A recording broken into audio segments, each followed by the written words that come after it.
मेरे पीछे बोले। श्लोक है बोर्ड में? नहीं है? मोबाइल में थोड़ी सबके बोले, सबके मोबाइल थोड़ी, सब लोग पढ़ना भी नहीं जानते।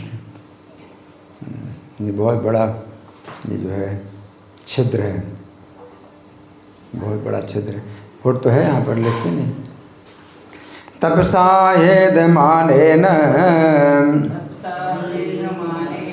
विद्या चात्मसंस्थया विवृद्ध विज्ञान बलो यपाद्वायुं साम्भसा तपसा हेदमानेन विद्या चात्मसंस्थया विवृद्ध विज्ञान बलो यपाद्वायुं साम्भसा। बोलिए।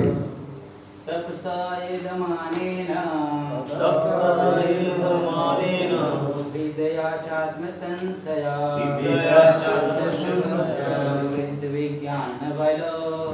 विज्ञान बलो वायुं शाम्भसा तपसा हेदमानेन विद्या चात्मसंस्थया विविध विज्ञान बलो न्यापाद्वयायुं साम्भसा। तपसा हेदमानेन विद्या चात्मसंस्थया विविध विज्ञान बलो वायुं साम्भसा।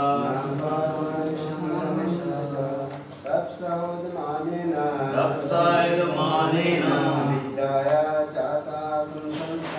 विद्या चात्मसंस्थया विविध विज्ञान बलो न्यापाद्वायुं साम्भसा। हरे कृष्णा। देखिए, क्लास का जो है केंद्र श्लोक ही होता है। पूरे क्लास में श्लोक ही केंद्र में होता है। श्लोक जो है बड़े अक्षरों में जब लिखा जाता है बोर्ड में, तो उसका ही अध्ययन किया जाता है पूरे क्लास में। ऐसा नहीं है कि श्लोक का पाठ कर दिया उसके बाद फिर हमें श्लोक से कोई मतलब नहीं। तरीका तो यही होता है कि श्लोक को ही जो है हम समझ रहे हैं। जितना क्लास में बोला जा रहा है श्लोक को ही समझने के लिए होता है।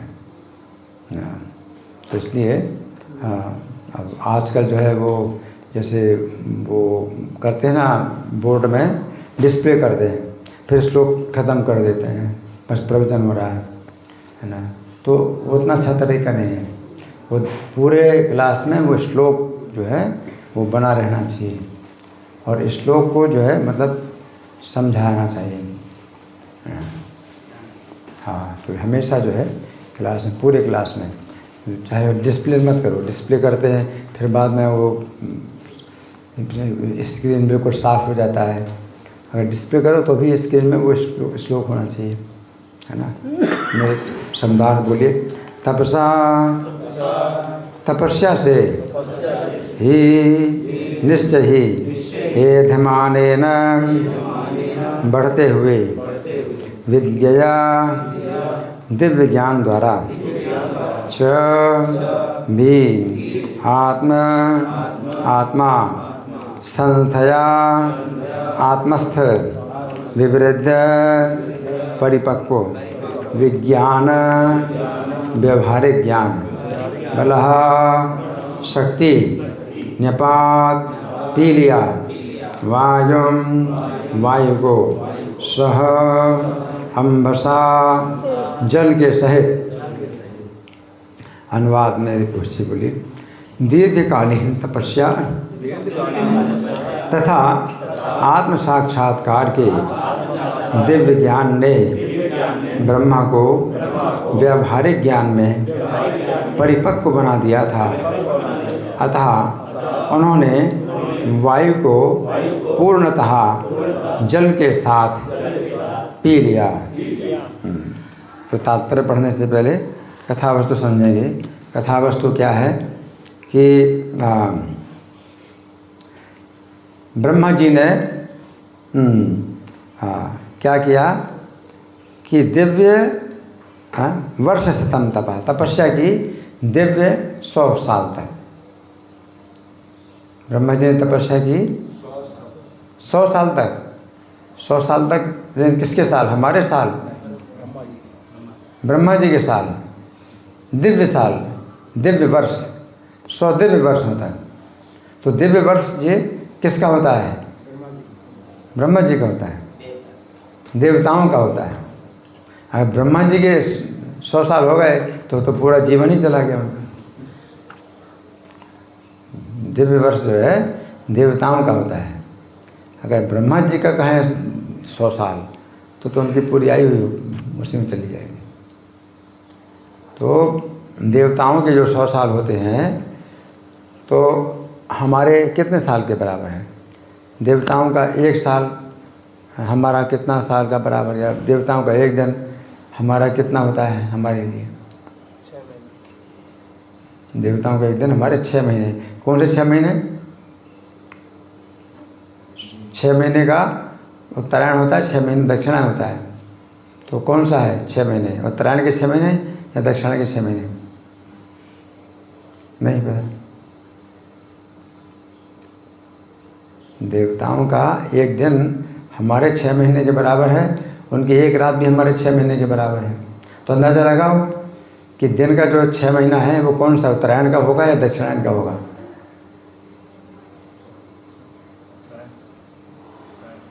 उत्तरायण का होगा। लेकिन बहुत शंका के साथ बोले, संदेह बहुत बना हुआ है, पक्का नहीं पता है उत्तरायण दक्षिणायन। उत्तरायण के जो 6 महीने हैं, हमारे जो उत्तरायण के 6 महीने हैं वो देवताओं का दिन होता है। क्या है सुनने? क्या बोलो? नहीं है सुनने? मैंने तो बोला, सुना नहीं? उत्तरायण का दिन जो होता है वो 6 महीने होता है, वो उनका एक दिन होता है। हमारे 6 महीने उत्तरायण के देवताओं का है सुनने? क्या है? हमारे 6 महीना देवताओं के 1 दिन। 6 महीने कौन से 6 महीने? उत्तरायण। उत्तरायण के 6 महीने। हमारे उत्तरायण के 6 महीने देवताओं के दिन का, देवताओं का 1 दिन होता है। और हमारे दक्षिणायन के 6 महीने देवताओं की रात होती है। तो इस प्रकार से देवताओं का 1 दिन 24 घंटा जो है हमारे कितना हुआ? 1 साल। 1 साल हुआ। और 1 साल में कितने दिन होते हैं? 360 दिन होते हैं। 360 दिन, तिथि के अनुसार 360 दिन होते हैं। ठीक है। तो हमारे 360 दिन का देवताओं का 1 दिन है। देवताओं का 1 दिन हमारे 360 दिन के बराबर है। तो देवताओं का 1 साल हमारा कितना होगा? देवताओं का 1 दिन हमारे 360 दिन के बराबर है। तो देवताओं का 1 साल हमारा कितना होगा? 360 360 बोलो। 360 वर्षों के बराबर हो ना। सीधी सी बात नहीं आई समझ। अगर देवताओं का 1 दिन हमारे 360 दिन के बराबर है तो देवताओं का 1 वर्ष हमारे 360 वर्षों के बराबर है। देवताओं का 1 वर्ष। और यहाँ कितने वर्ष हैं देवताओं के? 100 वर्ष। 100 वर्ष। तो देवताओं के 100 वर्ष हमारे कितने होंगे? मल्टीप्लाई कितना करेंगे? 100 से। किस में? 360 में 100 से मल्टीप्लाई करें, कितना होगा? 36,000 साल। तो हमारे 36,000 साल के बराबर समय तक ब्रह्मा जी ने तपस्या की। ठीक है ना। तो ब्रह्मा जी ने इतनी तपस्या की, 36,000 साल के बराबर है ब्रह्मा जी ने तपस्या की।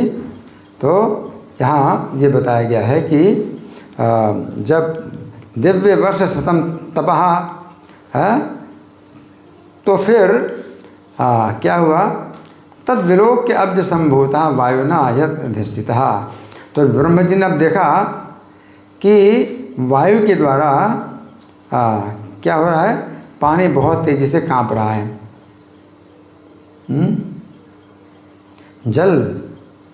जल जो है प्रचंड वायु के वेग से कांप रहा है, और ब्रह्मा जी कमल पर बैठे हैं, और कमल कहाँ से निकला है?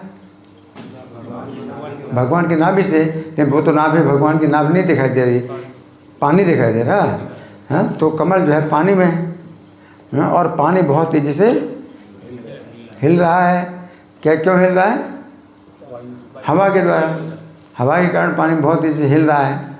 हाँ, तो अब उनके पास जो है इतनी शक्ति आ गई, तपस्या हे धिमाने ने विद्या, तपस्या के द्वारा उनको विद्या की शक्ति आ गई, बहुत बड़ी विद्या, उनके पास विद्या आ गई। आत्मसंथया, जो स्वयं उनके हृदय में स्थित है। एधमान, इनका मतलब है विद्या अपने अंदर है स्थित, लेकिन एधमान हो गई तपस्या के द्वारा। तपस्या के द्वारा विद्या एधमान हो गई। एधमान का मतलब क्या है? ईंधन, ईंधन होता है ना, ईंधन। ईंधन जब आप डालते हैं आग में तो उसको बोलते हैं एधमान, यानी अग्नि एधमान हो गई, यानी अग्नि को ईंधन मिल गया। तो यहाँ विद्या को की तुलना की अग्नि से, तो विद्या की जो अग्नि है उसको ईंधन मिल गया। क्या का ईंधन मिल गया? तपस्या का। तपस्या के ईंधन से विद्या की अग्नि प्रज्वलित हो गई। जो अपने अंदर विद्या है, ज्ञान है ना, आध्यात्मिक ज्ञान है, तपस्या के द्वारा वो जो आत्मज्ञान है, जो बुझा हुआ है या सुप्त है, उसको ईंधन मिल गया। एधमान, एधमान का मतलब ईंधन जहाँ मिल जाता है तो उसको एधमान बोलते हैं। जैसे अग्नि को जो है आपने ईंधन डाला, अग्नि एधमान हो गई तो क्या हुई? और तेजी से प्रज्वलित हो गई।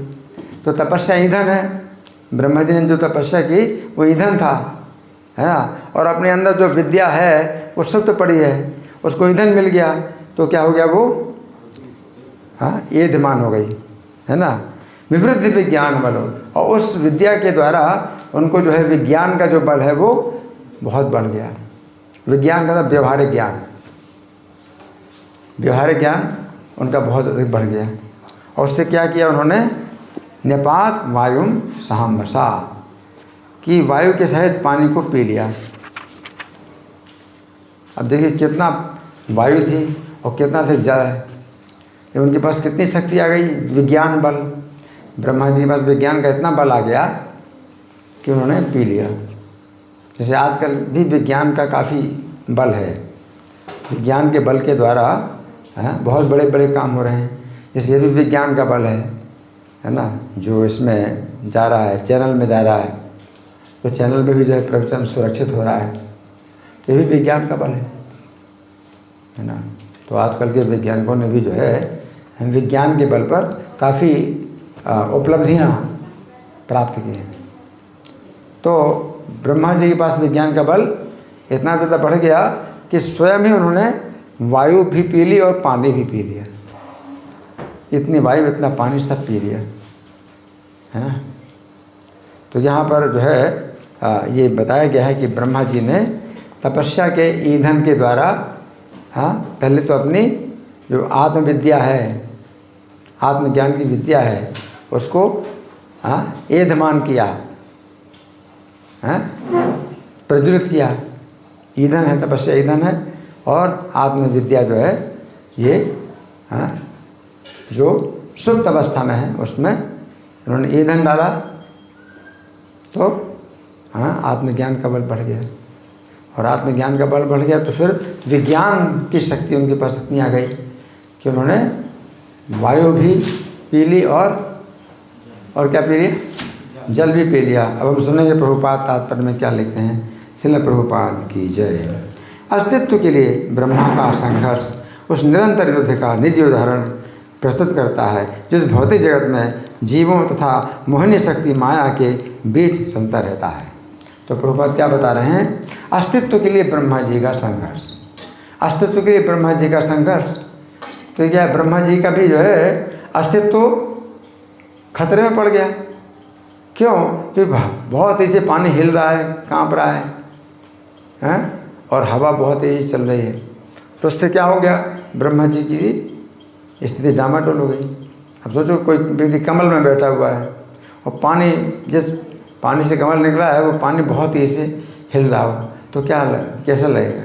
तो ब्रह्मा जी ने अस्तित्व के लिए संघर्ष किया, अपने अस्तित्व के लिए संघर्ष किया, है ना। तो यहाँ प्रभुपाद कहते हैं कि जो इस भौतिक जगत में जीवों तथा मोहिनी शक्ति माया के बीच चलता रहता है, तो माया की शक्ति, जो माया की शक्ति है इस जीवों को क्या करती है, नष्ट करती है, जीवों को मृत्यु प्रदान करती है। और जीव जो है उससे बचने के लिए हमेशा संघर्ष करते ही रहते हैं। संघर्ष तो कर ही रहे हैं ना, है ना। अब जैसे सामने ट्रक आ रहा है तो आप भागते हैं, तो जीव अस्तित्व के लिए संघर्ष तो है।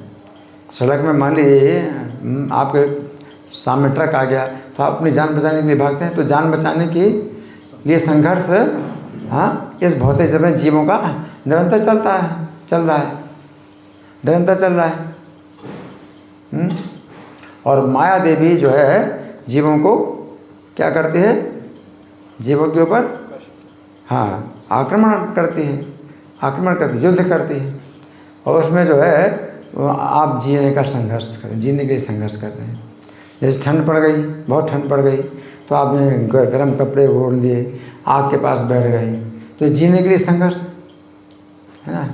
अब बहुत गर्मी पड़ रही, तो जीने के लिए संघर्ष, ठंडा पानी कहाँ से मिले, कैसे मिले, छाया कहाँ से मिले, कैसे आराम करें। तो अब जीने का संघर्ष जो है निरंतर चल रहा है। तो यहाँ प्रभुपाद क्या कहते हैं कि ब्रह्मा का संघर्ष अस्तित्व के लिए उस निरंतर युद्ध का निजी उदाहरण है जो इस भौतिक जगत में जीवों तथा मोहिनी शक्ति माया के बीच चलता रहता है। तो ब्रह्मा जी को भी जीने के लिए संघर्ष करना पड़ रहा है, और यहाँ भी सब जीव जीने के लिए संघर्ष कर रहे हैं, है ना। एक कीड़ा है तो वो भी जो है अगर, हाँ, और उसके ऊपर उंगली रखते हो तो भागता है तेज़ी से, जीने के लिए वो भी संघर्ष कर रहा है। तो चाहे चींटी हो, चाहे ब्रह्मा से चींटी तक सब इस भौतिक जगत में माया के विरुद्ध जीने का संघर्ष कर रहे हैं। आध्यात्म जगत में नहीं है ऐसा। आध्यात्म जगत में सच्चिदानंद जीवन है, किसी की को जीने का संघर्ष नहीं करना पड़ रहा है, क्योंकि वहाँ का जीवन शाश्वत है, वहाँ पर माया का प्रभाव नहीं। तो यहाँ प्रभुपाद बता रहे हैं कि ब्रह्मा, उदाहरण जो है ब्रह्मा जी का, आगे ब्रह्मा से लेकर आज तक सारे जीव भौतिक प्रकृति की सेनाओं से संघर्ष करते रहे हैं। भौतिक प्रकृति सेनाएं बहुत सी हैं। भौतिक प्रकृति सेनाएं कैसे, जैसे मान लो बादल हैं, तो बादल गर्जन कर रहे हैं और पानी बरसा रहे हैं, तो वो भी भौतिक प्रकृति सेनाएं हैं। उसमें भी जो है कितने लोग डूब जाते हैं, मर जाते हैं, बह जाते हैं, है ना। नदियों में बाढ़ आई तो भी एक सेना, भौतिक प्रकृति ऐसी भी सेना है। नदियों में बाढ़ आई, समुद्र में बाढ़ आई, सुनामी आया, ये भी भौतिक प्रकृति की सेना है। भौतिक प्रकृति सेना, और भी कई प्रकार की बीमारियां आती हैं, तो ये भी सेनाएं हैं। कितने प्रकार की बीमारियां हैं, और कोई भी एक बीमारी लग जाए तो उसी में ही वह गिर जाते हैं जी, है ना। तो यहाँ प्रभुपाद क्या लिखते हैं कि भौतिक प्रकृति की सेनाओं से संघर्ष करते रहे ब्रह्मा से लेकर आज तक। यानी ब्रह्मा जी सबसे पहले जीव हैं, तो ब्रह्मा जी को भी जीने के लिए संघर्ष करना पड़ा, और जितने जीव हैं अभी तक भी सब भौतिक प्रकृति, तो भौतिक जगत में भौतिक प्रकृति का अपना जो है प्रभुत्व है ना। आगे विज्ञान तथा दिव्य अनुभूति में उन्नत ज्ञान के कारण मनुष्य उस भौतिक शक्ति पर नियंत्रण पाने का प्रयास कर सकता है। तो ये है विज्ञान। तो आज का जो विज्ञान है तो संघर्ष कर ही रहे हैं, और बहुत संघर्ष कर रहे हैं, है ना। अब जैसे बरसात होती थी पहले तो पानी यहीं बरसता था, पूरी पानी की धारा यहाँ पर आती थी, तो फिर क्या हो गया, ये सब छत बन गई, है ना। ठंडी हवा लगती थी तो अभी जो है सब दीवारें तरफ लग गए। तो गर्मी से भी बचाव होता है, ठंडी से बचाव होता है, बरसात से बचाव होता है ना। तो ये विज्ञान है ना। तो प्रभुपाद देखते हैं कि मनुष्य इस भौतिक शक्ति पर नियंत्रण पाने का प्रयास कर सकता है, तो नियंत्रण पाने का प्रयास कर सकता है, लेकिन नियंत्रण फिर भी पूर्ण नहीं होता है। ये प्रकृति के और भी दूसरे सेनाएं हैं वो ध्वस्त कर ही देंगे। जैसे मान लीजिए ठंडी लग रही है, तो ठंडी से आपने जो है काफ़ी अपनी सुरक्षा कर ली, है ना। ठंडी से आपने बहुत सुरक्षा कर ली, लेकिन फिर दूसरी जो है तकलीफ हो गई, मान लो कोरोना, तो कोरोना से चले गए, मर गए। तो कितने लोग मर गए कोरोना के कारण। तो नियंत्रण पाने का प्रयास कर सकते हैं भौतिक प्रकृति पर, लेकिन अंत में क्या होते हैं सब? हरि बोल, आंखें बोल, अंत में क्या होते हैं? असफल होते हैं। ये सब भौतिक प्रकृति में जीव मारे जाते हैं, है ना। तो सबको मरना पड़ता है आगे। जो हमारे प्रयासों के विरुद्ध कार्यशील रहती है, कि भौतिक प्रकृति हमारे प्रयासों के विरुद्ध कार्यशील रहती है। हम जितना प्रयास कर रहे हैं तो कहीं दूसरी दिशा से, कहीं तीसरी दिशा से, कहीं और दिशा से वो मार रहे हैं। हम प्रयास कर रहे हैं, मान लो सामने से जो है हमारे ऊपर डंडा पड़ रहा है, तो हमने मान लो कुछ उठा लिया, तो सामने से डंडा जो है ना लगे, हमने उठा लिया, तो पीछे से प्रकृति पीछे से मारेगी डंडा, क्या करें? तो हमारे प्रयासों के विरुद्ध भौतिक प्रकृति कार्यशील रहती है। तो प्रभुपाद भी बताते थे, प्रभुपाद के समय में भी उनके कमरे में, प्रभुपाद के कमरे में ही, है ना, कूलर था, और कूलर और खिड़की के बीच में जितनी जगह थी, एक पक्षी जो है उसमें वो अपना घोंसला बना रहे थे। पक्षी, मादा पक्षी थी, अपना घोंसला बना रही थी, है ना। तो प्रभुपाद के शिष्य ने उसका जो है जितना वो थी घास फूस निकाल करके फेंक दी, और वहाँ जो है कागज़ ठोस दिया। तो वो पक्षी आई फिर और अपना घास उसमें रखने के लिए, तो देखा ये कागज़ है, तो कागज़ चौंक से निकाल करके फेंक दिया, फिर अपना घोंसला बना रही है, उसमें घास फूस डाल रही। तो फिर शिष्य ने क्या किया, इस बार दूसरी बार खूब मोटा कागज़ उसके अंदर खूब कस के ठोस दिया। अब वो पक्षी फिर आई अपना घोंसला बनाने के लिए, तो कागज़ को बहुत कोशिश किया, उसने नहीं निकाल पाई कागज़ को, तो फिर वो चली गई। तो अपना घोंसला नहीं बना पाई, प्रभुपाद के कमरे में घोंसला नहीं बना पाई। तो प्रभुपाद ने कहा कि इसी प्रकार से जितने जीव हैं भौतिक प्रकृति को नहीं जान रहे, भौतिक प्रकृति हमारे प्रयासों के विरुद्ध कार्य कर रही है।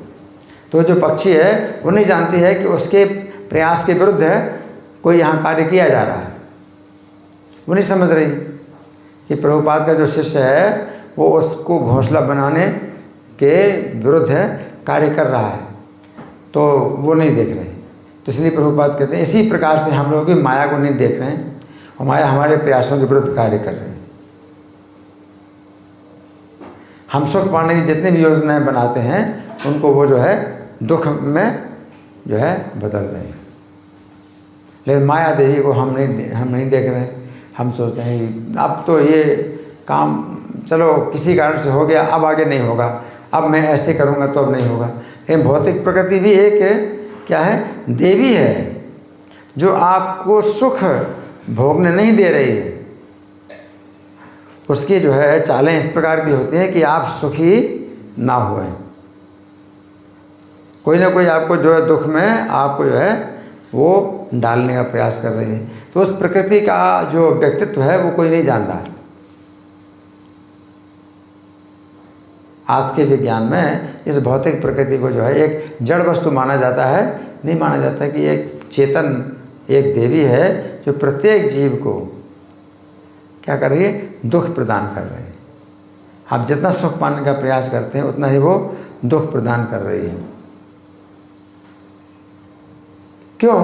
क्योंकि भौतिक जगत क्या है, एक जेल खाना है, और जेल खाने में कोई कैदी अगर खुश हो रहा है तो जेल के अधिकारी की यही देखते हैं, ओह ये खुश हो रहा है, इसको कुछ दो इसको जो है परेशानी कि ये खुशी ना हो, कि जेल के अंदर आके तो खुश हो रहा है ना, इसकी जो है इसकी चेतना खराब है, जेल में आके खुश हो रहा है। ये समझे कि मैं जो है सुख के स्थान में नहीं आया हूँ, ये दुख का स्थान है। तो इसको ये जो है समझाने के लिए कि ये सुख भोगने का स्थान नहीं है, इसको जो है दुख दिया जाए। वो तो है ही ना। जेल के अंदर कोई कैदी जो है अगर खुशी अनुभव कर रहा है और मस्ती मार रहा है तो जेल के अधिकारी क्या देखते हैं, ओहो जेल के अंदर भी मस्ती मार रहा है ना, इसकी जो है इधर से पिटाई करो, इधर से पिटाई करो। ये समझ रहा है कि मस्ती मारने की जगह है? होश में रहो यार, हैं यहाँ मस्ती मार रहे हो। तो भौतिक प्रकृति जो है वो जेलर है, माया देवी जेलर है। ये जितने भी जीव हैं ये कृष्ण के विरोध है जो है, ये क्या है, विरोधी हैं कृष्ण के, है ना, जो कृष्ण के विरोधी हैं और यहाँ जो है भौतिक प्रकृति के क्षेत्र में आए हैं और अब जो है मज़ा ले रहे हैं। तो माया देवी जो है इस बात से बहुत चिढ़ती है कि ये जीव जो है कृष्ण की सेवा से जो है विद्रोह करके यहाँ पर आया है और यहाँ पर जो है अब मस्ती मार रहा है। क्यों मस्ती मार रहा है? तो उस भौतिक प्रकृति के हाथों को लोग नहीं देख पा रहे हैं। आज की शिक्षा है ही नहीं ऐसी कि भौतिक प्रकृति के हाथों को देखे, कि भौतिक प्रकृति के हाथों में जो है आप कष्ट भोग रहे हैं। वृद्धावस्था का कष्ट है कि भौतिक प्रकृति आपको दे रही है, तो वो क्या कहें, ये तो नेचुरल है। कोई भी कष्ट मिलता है, बीमारी, ये तो नेचुरल है। अरे नेचुरल नहीं है, नेचर आपको दे रही है बीमारी।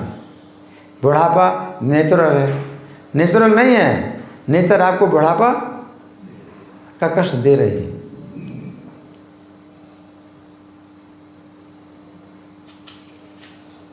तो नेचर का जो है वो व्यक्तित्व तो नहीं जान पा रहे हैं कोई, हैं? जैसे कि पक्षी जो है वो प्रभुपाद के शिष्य का व्यक्तित्व तो नहीं जान पाया। वो जो है घोंसला बनाने की कोशिश कर रहा है और उसने जो है वो कागज़ ठोस दिया, है ना, तो भी वो नहीं समझ पाया कि कोई व्यक्ति मेरे कार्य के विरुद्ध अपना योजना बना रहा है, वो नहीं समझ रहे।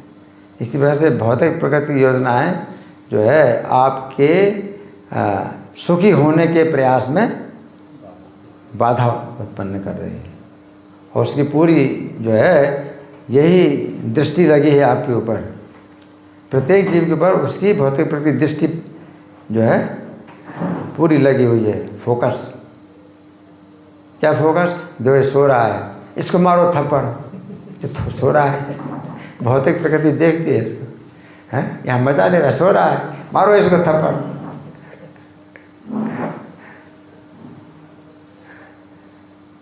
कृष्ण की सेवा से विद्रोह करके जीव अब जो है सुखी होने का प्रयास कर रहा है ना, है ना।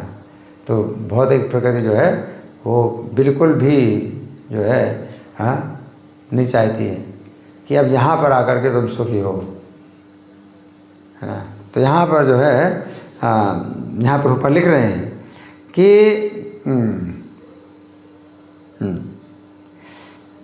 भौतिक शक्ति हमारे प्रयासों के विरुद्ध कार्यशील रहती है और आधुनिक युग में तो उन्नत भौतिक वैज्ञानिक ज्ञान तथा तपस्या ने भौतिक शक्तियों को नियंत्रण करने में नियंत्रण अद्भुत भूमिका निभाई है। तो क्या प्रभु कहते हैं कि आधुनिक जो भौतिक वैज्ञानिक ज्ञान है और तपस्या है, तो बहुत तपस्या है, वैज्ञानिक लोगों की बड़ी तपस्या होती है इसमें। वो कई तरह के प्रयोग करते हैं तब कुछ खोज निकालते हैं, है ना। जैसे वेलक्रॉन जो है खोजा, है ना, बिना बटन के ऐसे कर दो तो मतलब वो लॉक हो जाता है कपड़ा, वेलक्रॉन खोजा। तो वेलक्रॉन को खोजने भी उनको बड़ी तपस्या करनी पड़ी कि कैसे कपड़ा जो है लॉक हो जाए बिना बटन के। बटन जो है देर लगती है बटन खोलने में, लगाने में, ऐसे कर दो तो लॉक हो जाए, है ना। तो बड़ी तपस्या करके उन्होंने जो है कई प्रकार के प्रयोग किए हैं। जैसे रेलगाड़ी बनाई तो उसमें बड़ी तपस्या की, उन्होंने बहुत दिमाग लगाया, है ना। तो ये सब तपस्या तो है उनकी। तो प्रभुपाद के तपस्या में जो है भौतिक शक्तियों को नियंत्रित करने में अद्भुत भूमिका निभाई है, बहुत अद्भुत भूमिका निभाई भौतिक शक्तियों को नियंत्रित करने में। अब रेलगाड़ी में आप चल रहे हैं, रेलगाड़ी में आप चल रहे हैं तो बैलगाड़ी से कितना ज़्यादा रेलगाड़ी में सुविधा है। बैलगाड़ी में सीधे ऊपर जो है बरसात की भी जो है बाधा होगी, जाड़े की भी ठंड लगेगी और गर्मी की भी जो धूप पड़ेगी, है ना। रेलगाड़ी में न बरसात की कोई बाधा, न ठंड की कोई बाधा, न गर्मी की कोई बाधा, आपने सोते सोते आप जाओ, है ना। तो ये क्या है, भौतिक शक्ति है को नियंत्रित करने में अद्भुत भूमिका निभाई, है ना। कितनी मतलब सुरक्षा है रेलगाड़ी में, अद्भुत भूमिका निभाई। तो है तो अद्भुत भूमिका, लेकिन अंत में क्या है, अंत में तो पराजय होना ही पड़ेगा। इधर से बच गए तो उधर जाओगे, उधर से बच गए तो इधर से जाओगे, कहीं ना कहीं से जाना है। तो यहाँ प्रभुपाद लिख रहे हैं, किंतु भौतिक शक्ति पर ऐसा नियंत्रण तभी सफल हो सकता है जब मनुष्य श्री भगवान के शरणागत हो और दिव्य प्रेम और भक्ति के भाव से उनके आदेश का पालन करे। ये अंत में वाक्य है प्रभुपाद का कि भौतिक शक्ति पर ऐसा नियंत्रण, कैसा नियंत्रण, जैसा ब्रह्मा जी का नियंत्रण। ब्रह्मा जी ने भौतिक शक्तियों पर कितना नियंत्रण कर लिया, वो पी गए, पूरा जल भी पी गए और हवा भी पी गए। ऐसा नियंत्रण ब्रह्मा जी ने जो किया, ऐसा नियंत्रण हम लोग नहीं कर सकते।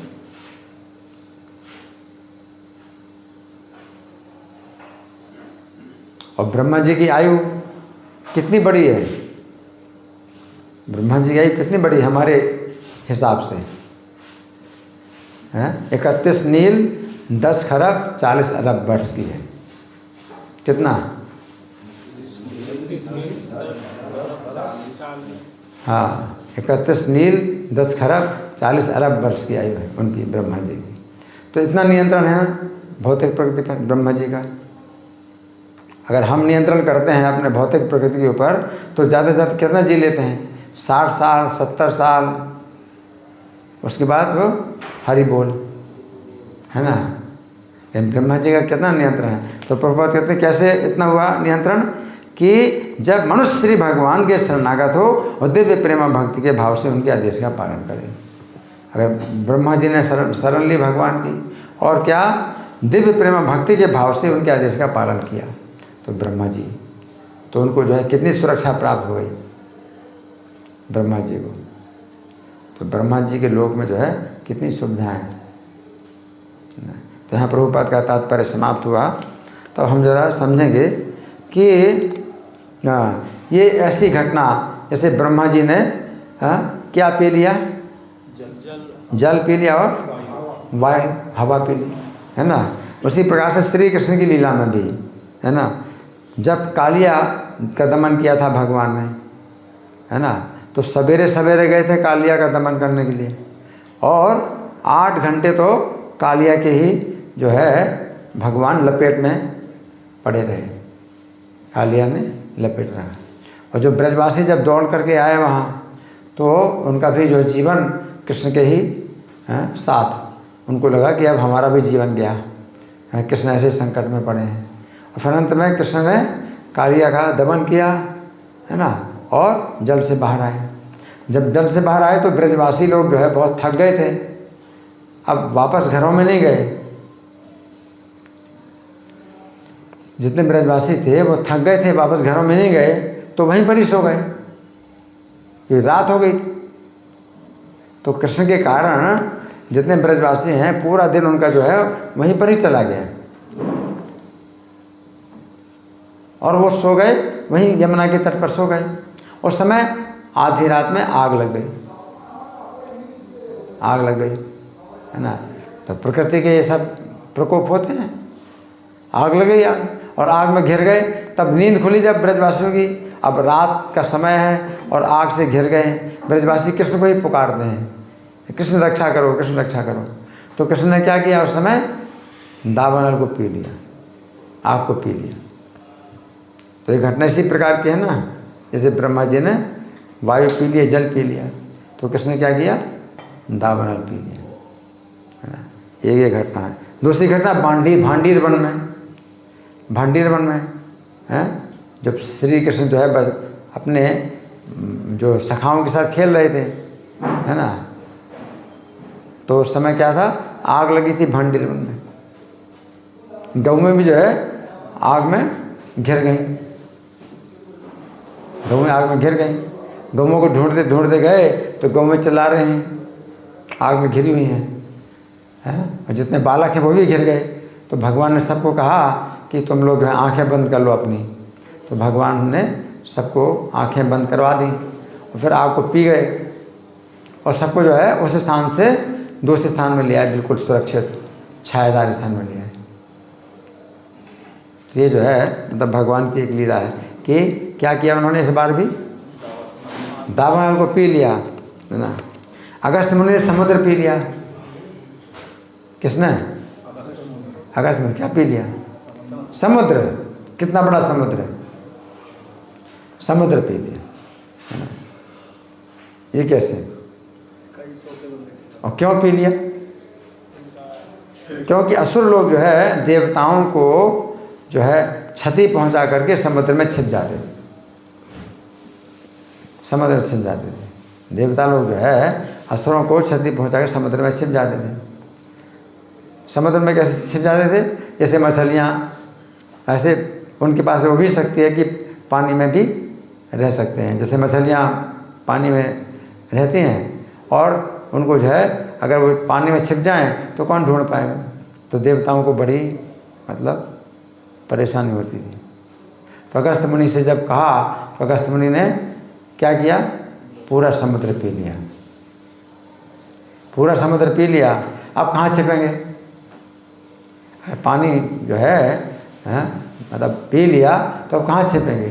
तो फिर मारे गए, असुर लोग मारे गए। तो अगस्त मुनि ने जो है जब समुद्र पिया था हैं तो उनके पास ऐसी शक्ति थी, तपस्या की ऐसी शक्ति थी कि समुद्र में पानी पी लिया, जितना लवण जो जितना खारापन है वो जो है नहीं पिया। उनके पास ऐसी शक्ति थी। हमारे पास तो ऐसी शक्ति नहीं है कि जो खारा पानी समुद्र का है आप तो नहीं पी सकते। या उन्होंने पी लिया लेकिन खारापन उसमें छोड़ दिया और पानी पी लिया, शुद्ध पानी पी लिया। जितनी मछलियाँ हैं उनको भी नहीं पिया, छोटी छोटी मछलियाँ भी उसमें बनी रहीं, उनको भी नहीं पिया, हैं उसी में पानी में रहीं। खारापन भी रहा पानी का वो, और जितने मछलियाँ जलचर है वो सब भी रहे उसमें, लेकिन केवल पानी पिया। ऐसी शक्ति है आपके अंदर, हमारे अंदर नहीं है ना। आपको छानना पड़ेगा, अगर मान लो पानी में कुछ वो है, मछलियाँ हैं तो छानना पड़ेगा। और जो नमक जो घुला हुआ है उसके लिए तो आपको पानी का आसवन करना पड़ेगा, डिस्टिल वाटर बनाना पड़ेगा। ऐसे आप नहीं पी सकते।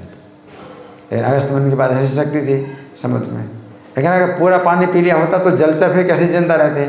तो इतना पानी छोड़ दिया जिसमें कि पानी के जीव जिंदा बने रहें, लेकिन असुर लोग नहीं छिप पाएंगे। अभी इतना ज़्यादा समुद्र है, इतना पानी है, हैं तो बहुत जगह है असुरों को छिपने के लिए। लेकिन अगर पानी बहुत थोड़ा सा बचेगा, अगर पानी बहुत थोड़ा सा बचेगा तो उसमें जलचर ही जो है मतलब पूरे भरे रहेंगे, असुर कहाँ छिपेंगे। और इतना पानी पी लिया अगस्त मुनि ने, अब वो शरीर में कहाँ गया और फिर निकाला भी नहीं। जैसे आप बहुत पानी पीते तो फिर आपको पेशाब करना पड़ता है ना बार बार। तो अगस्त मुनि ने फिर क्या बार बार पेशाब की थी? नहीं, उन्होंने बिल्कुल पेशाब नहीं की अगस्त मुनि ने। और जब सब उनसे कहते हैं देवता लोग, अब आप समुद्र का पानी वापस डाल दो क्योंकि असुरों को हमने मार दिया। अगस्त मुनि बोले वो तो पच गया, वो पानी पच गया, अब पानी नहीं निकलेगा ही। मतलब ना पेशाब की तरह निकालना, ना मुँह से निकालना, कहीं से नहीं निकला, पचा दिया पानी। अगस्त मुनि बोले अब समुद्र जो भरेगा जब गंगा जी आएंगी, जब गंगा जी आएंगी तब समुद्र भरेगा।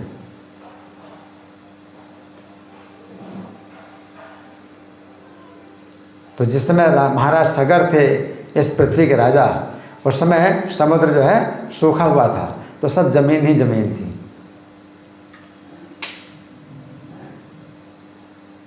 और उस जमीन में जो है जो अश्वमेध का जो घोड़ा था उन्होंने छोड़ा था, है ना, तो इंद्र ने चुरा लिया। लेकिन वो राजा सगर के 60,000 पुत्र हैं, वो जब खोद रहे थे घोड़े को, तो घोड़े की खोज में उन्होंने पृथ्वी को खोद डाला। तो पृथ्वी को कैसे खोदा? क्योंकि समुद्र भी जो है पृथ्वी बन गया था।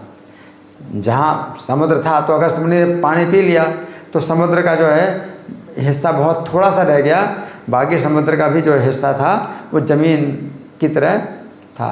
तो उन्होंने और खोद करके और समुद्र को बढ़ा दिया। जब गंगा जी आएंगी, समुद्र जो है जब भरेगा तो समुद्र और ज़्यादा बढ़ गया, क्योंकि उन्होंने ज़मीन खोद डाली थी। ज़मीन इतनी खोद डाली कि जो समुद्र का जितना क्षेत्र था कि जितने में समुद्र भरना होता था, तो समुद्र और ज़्यादा बढ़ गया।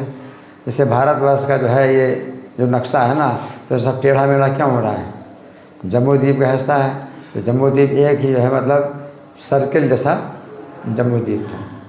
इतना टेढ़ा मेढ़ा क्यों हुआ?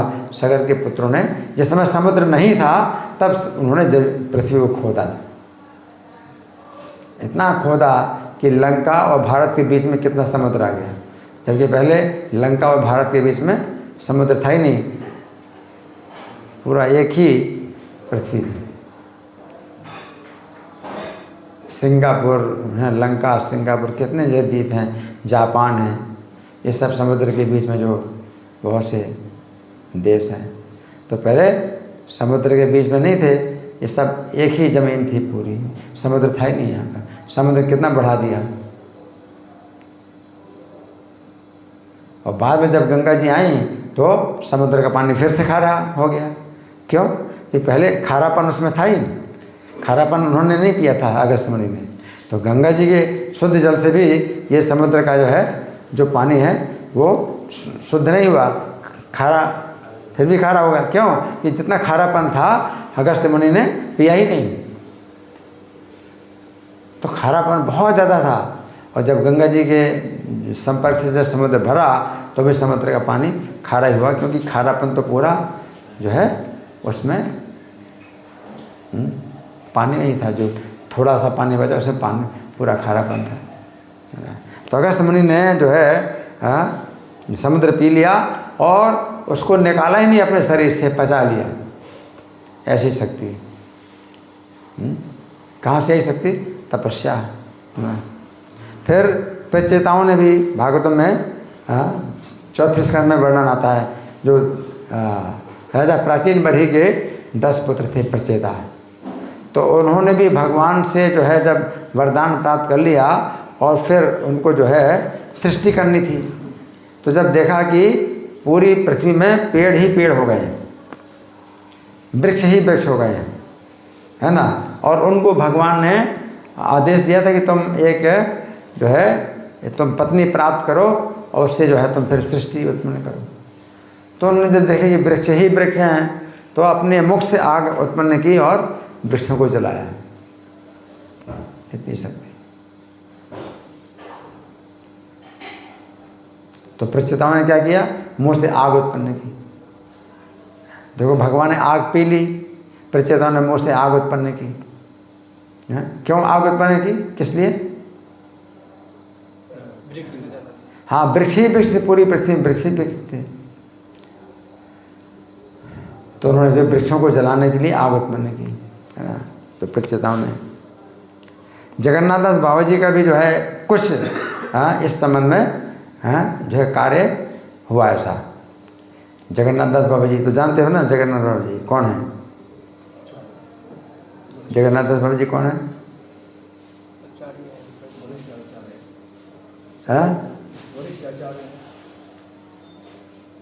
जगन्नाथ हमारी गुरु परंपरा में कहाँ पर है, कौन से स्थान में है? भक्तिविनोद ठाकुर के कौन है? भक्तिविनोद ठाकुर के गुरु हैं ना। हाँ, भक्तिविनोद ठाकुर के गुरु हैं। तो एक बार जो है वो भोजन कर रहे थे अपने गुरु भाई के यहाँ, अपने गुरु भाई के घर में भोजन कर रहे थे, और गुरु भाई की जो पत्नी थी उनको बार बार उनके पत्तल में भोजन डाल रही थी। जब उन्होंने मना किया तो भोजन डालती रही। तो बाबा जी समझ गए कि ये मेरा जो है जूठन खाना चाहते इसलिए उसमें डाल रही है, और वो अपना जूठन नहीं देना चाहते थे। तो इतनी जल्दी में उन्होंने पत्तल को जो है मतलब उसका किया, लपेटा और खा गए, पत्तल ही, और उनके पेट में कोई बाधा नहीं हुई। एक तो पत्तल इतनी जल्दी खा भी नहीं सकते आप, नहीं पत्तल खा गए। तो पत्तल खाना तो बहुत छोटी सी बात है, जहाँ अगस्त मुनि ने इतना पानी पिया, हमारे लिए तो वो भी बहुत बड़ी बात है। जगन्नाथ बाबा जी ने पत्तल खा लिया, हमारे लिए तो वही बहुत बड़ी बात है। हाँ। गंगा जी को जाहनु ऋषि पी गए, कितनी तपस्या थी उनके पास, शक्ति है। ये विज्ञान बल है। आज के विज्ञान में जो है ऐसा बल नहीं है, हैं कि हवा को पी जाए। अब हवा चलती है तो कितना नुकसान होता है। आज के विज्ञान में कहाँ है उपाय कि हवा को नियंत्रित कर पाए, है ना। और पानी से जो है मतलब कितना तबाही होती है, कितने जो है लोग मारे जाते हैं, डूब जाते हैं, है ना। तो कोई है यहाँ पीने वाला कि पानी जो इतना बढ़ गया तो पानी पी जाए, कोई नहीं। आज के विज्ञान में कोई उपाय नहीं है। तो हवा के द्वारा कितनी तबाही होती है, पानी के द्वारा कितनी तबाही होती है। लेकिन ब्रह्मा जी ने हवा भी पी ली और पानी भी पी लिया। उनका विज्ञान बल कितना उन्नत है आज के विज्ञान की तुलना में, है ना। तो भगवान के समर्पण के कारण, है ना। तो गंगा जी को जाहनु ऋषि पी गए। क्यों पी गए थे, क्यों पी गए थे जाहनु ऋषि? क्रोध, किस बात पर क्रोध है उनको? उनकी कुटिया को बहा दिया था। हैं, जैसे राजा भगीरथ अपने 60,000 पूर्वजों को जो है तारने के लिए गंगा जी को लेके जा रहे थे जिस रास्ते से, तो गंगा जी उनके पीछे पीछे चल रही थी। तो रास्ते में जाहनु ऋषि का आश्रम पड़ा, तो गंगा जी ने उनके आश्रम को बहा दिया। तो जाहनु ऋषि को गुस्सा आया, हैं कि इधर से निकल जाती, उधर से निकल जाती, हैं मेरा आश्रम क्यों बहाया। तो गंगा जी को पी गए। तो भगीरथ मुनि ने फिर प्रार्थना की कि प्रभु हैं हमारा काम जो है अब तो सब जो है नष्ट हो जाएगा, हमारे 60,000 जो पूर्वज हैं उनका कैसे उद्धार होगा।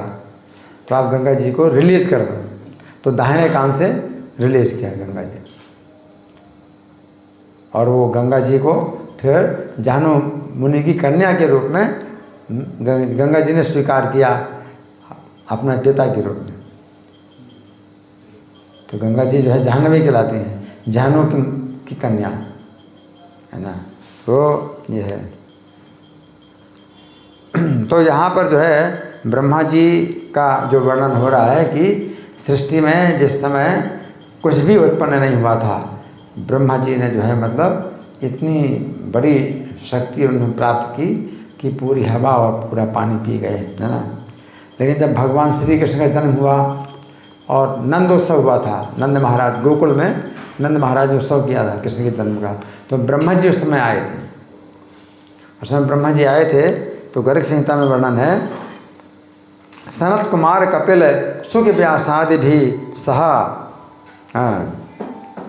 यानी ब्रह्मा जी आए तो सनत कुमार के साथ आए और कपिल देव के साथ आए, सुखदेव के साथ आए, व्यास मुनि के साथ आए, और हंस दत्त पुलस्त्य, और हंस जो है मुनि हैं, हंस मुनि, दत्तात्रेय मुनि, पुलस्त मुनि, पुलस्त्याद्य मया ब्रह्मा जगामा, और मेरे साथ है। तो नारद जी सुना रहे कथा, तो मैं भी ब्रह्मा जी के साथ था ना।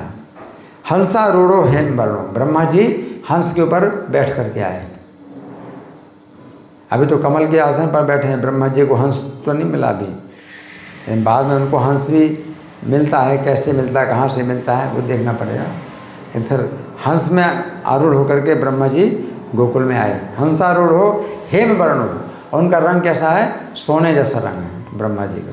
कैसा रंग है, सोने जैसा है। मुकुटी कुंडली स्फुरन, और मुकुट धारण करते हैं ब्रह्मा जी, और कुंडलों को धारण करते हैं, कुंडलों से बहुत तेज निकलता है। चतुर्मुखो वेद करता, 4 मुख वाले हैं ब्रह्मा जी, और 4 मुख से 4 वेद उत्पन्न किए उन्होंने। द्योतियन मंडलम दिशाम, और समस्त दिशाओं के मंडल को जो है प्रकाशित करते हैं ब्रह्मा जी। जब कृष्ण का अवतार हुआ और उनके जो है जन्म का उत्सव मनाया गया, तो ब्रह्मा जी आए थे वहाँ पर। ठीक है, तो आज हमने कुछ चर्चा की आज के श्लोक पर, और समय तो अब थोड़ा सा है ना, और नींद बहुत ज़्यादा आ रही है। समय बहुत थोड़ा, नींद बहुत ज़्यादा है, नींद की मात्रा बहुत ज़्यादा है, समय बहुत थोड़ा है। कोई प्रश्न है या मैं प्रश्न करूँ? जी बोलिए। एक प्रश्न देखिए, सगर महाराज के पुत्र उन्होंने काफ़ी सारे धरती को उन्होंने काफ़ी सारा खुदाई की थी, तो बड़े बड़े पर्वत बन गए थे इस तरह से उबड़ खाबड़।